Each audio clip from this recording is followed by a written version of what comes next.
Things aren't always easy. Sometimes things get tough. Whether it's in life or it's in fitness, you're trying to get that last set in. It doesn't seem like you're making progress. Sometimes it may not seem like you're making progress in life. And sometimes you just want to quit. But I'm going to tell you 3 reasons why you need to keep going and why those difficult times are actually contributing to massive growth that you just haven't seen.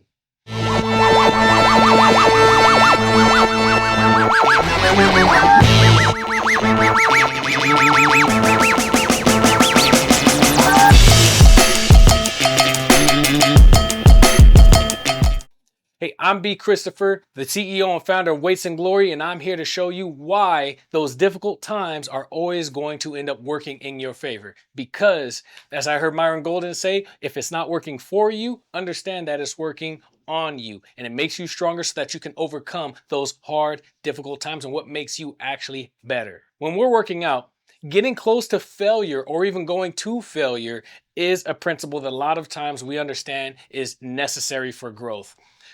Scientific studies have shown that when you are exercising and when you're pushing those reps and you're close to failure, that's when you're seeing the most amount of growth. Time under tension is going to be so important. So that tension, whether it's in fitness or in life, we're recognizing that tension is the difficult times. That tension is not comfortable. That tension is something that you just want to give up on. But that is the time where you're going to be seeing the most growth. This happens both in fitness and this happens in your lifestyle. Reason why this is happening is because those are the times where you're stretched. Those are the times where it actually matters the most. Those are the times where it counts. Not when it's easy, but that is where you're able to determine if you're able to move forward. How does this work when you're working out? When you're exercising, the closer you can get to failure and the longer you can stay at that point where you're close to failure, the better you're going to see those results. How do you know you're close to failure? Because things are difficult, things hurt, or at least things are uncomfortable. We don't want a severe amount of pain, but if it's just some discomfort, then we know that things are actually working for us. So whether it's you're doing pull-ups and that's something that's really difficult for you to do, or you're out there preparing for that 10K, 5K, half marathon, whatever. And you're noticing, hey, I'm starting to feel a little gassed. Things are getting a little more difficult. I need to try to push. If you're finding that uncomfortability, understand that that is when the growth is actually happening. That is the time where you need to sit and focus. You need to hone in on what that goal is and understand that this is the point that matters. This is the time that matters. This is when all the effort that you're putting in, you're going to get double those dividends. So don't quit and keep moving forward. Proverbs tells us a bit about moving close to failure and at least this difficulty and this tension. In Proverbs 14, it tells us that where there are no oxen, the manger is clean. But a lot of revenue comes by the strength of the oxen. What does that mean? Sometimes things get dirty. Sometimes things get messy. You're going to have to put in the work in order to see the results. Oxen are very valuable because they can move a whole lot more weight than we can. They can do a lot more than we can in terms of strength. That's what we want. We want to be able to multiply our efforts. We want to be able to do a whole lot more with a lot less. The only way you're going to be able to get there is by working on the hard tasks, working on those difficult tasks.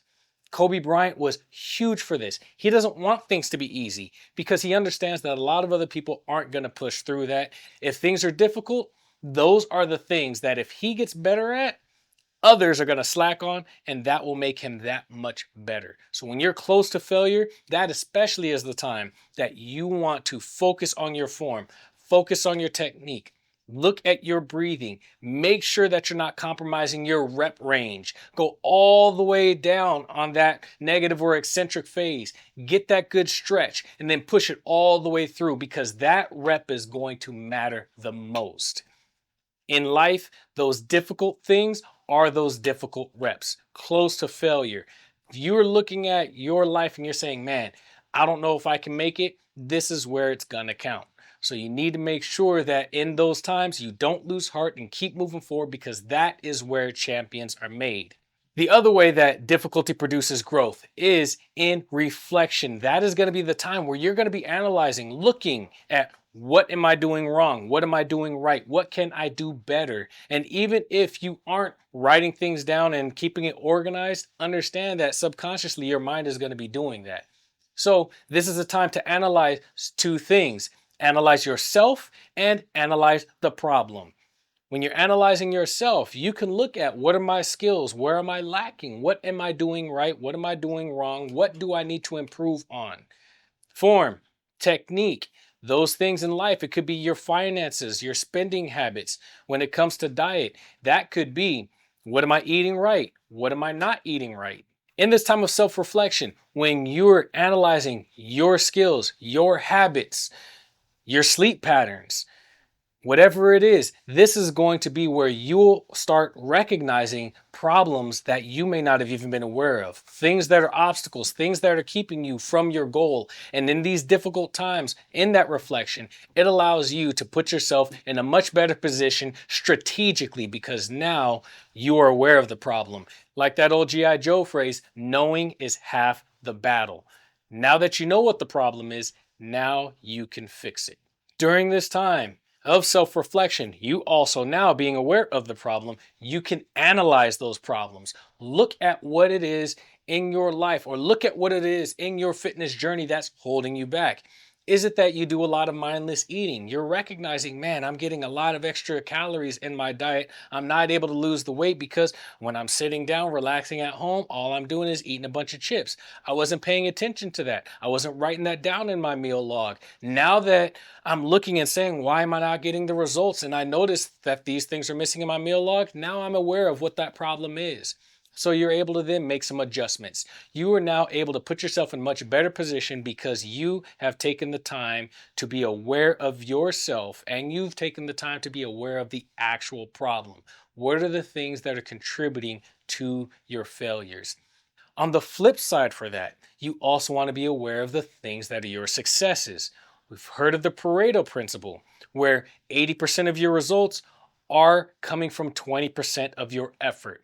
That is the time to where you can sit there and look, if you're feeling like you're spinning my wheels, what is that 20% that I'm putting in that is creating the 80% of my results? If you're an entrepreneur, we'll often end up recognizing there are certain things that we do in our business that are far more profitable. How can I maximize that? How can I make sure that this section produces even more value to others so that help more people and that I'm able to do a whole lot more? In health and fitness, that Pareto principle comes down in the exact same way. 80% of your results are going to come from your diet. A lot of times people are only putting 20% of their mind into their diet. Recognize though that that 20% that goes into what you're eating, that is what's going to get you the most amount of gains. That may not always be reducing your calories. Sometimes it's making sure that you're eating the right things.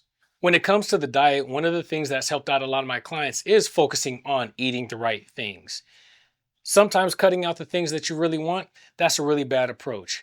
Mentally, it can be really debilitating. So if you instead focus on, I need to make sure that I'm eating these certain things, that may be making sure I start the morning off with protein.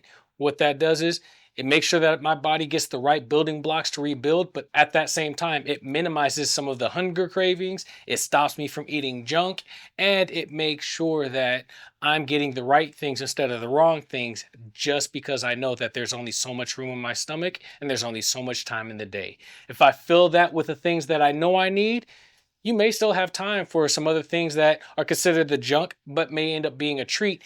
And you minimize the amount that that will damage you, because instead of eating a gallon of ice cream, maybe you're just having a small scoop. So those things are going to work to your advantage. And sometimes you're only aware of that by going through the difficult things where you're able to focus on yourself, you're able to focus on the problem and some of your strengths. We know that certain principles that happen in one area of life have to translate everywhere else. The book of James tells us in chapter 1 that the testing of our faith produces endurance. When those tough times come, when those difficult challenges arise, that's going to test your faith. That also is going to test you physically, it'll test you emotionally, it'll test you mentally. just as well as it's testing you spiritually. And that's where you're going to start seeing that growth. And the Bible's revealing that to us because it's saying that that's producing endurance. That's allowing you to go further, longer. We end up seeing these things mentally as well because that produces a mental hardness that allows you to look at these difficult times and be able to push through with a lot more ease. Why? Because the discomfort is something that we're not unfamiliar with and we know how to deal with that. A lot of times in life, you'll find people that are constantly trying to avoid discomfort, and in doing so, all they're doing is they're just shifting it from one area of life over into another. You pick your discomfort. Are you going to have that discomfort in the gym, or are you going to have that discomfort when you're in the hospital because you haven't been taking care of yourself and you haven't been taking care of your body? We find that also with marriage. Is that the discomfort because I'm not willing to talk to my spouse about the difficult things and get past these problems? Or is this one of those times where you're saying, I'm just going to push that off to the side, avoid these difficult problems, and now when they face me, me and my wife, me and my spouse, we have no idea how to deal with that because we didn't put in the work on that front end.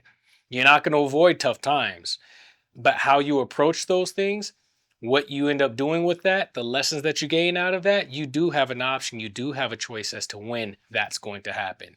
So get that endurance right away. Understand difficult times are going to come and understand that that difficult time is going to help you produce endurance.